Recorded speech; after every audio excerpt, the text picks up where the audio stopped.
Kā Dievs sevi atklāja vecajā derībā? Vecajā derībā Dievs sevi atklāja kā tādu, kas mīlestības dēļ ir radījis pasauli un paliek uzciltīgs cilvēkiem arī tad, kad tie grēkojot attālinās no viņa.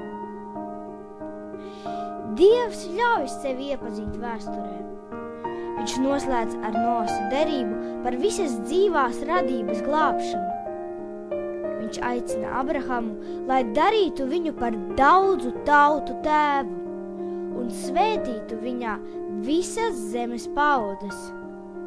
Izraēļa tauta, kas cēlusies no Abrahama, kļūs par viņa īpašumu, kam nav līdzīgi. Dievs uzrunā Mozu un iepazīstina ar sevi, nosaucot savu vārdu. Viņa noslēpumainais vārds rakstāts YHVH, ko raksta kā Jahve, nozīmē es esmu tas, kas esmu.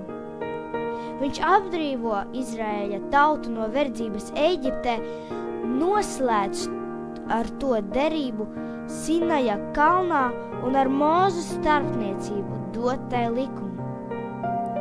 Dievs nemitēja sūtīt pie savas tautas praviešus, lai aicinātu tos atgriezties un atjaunot derību.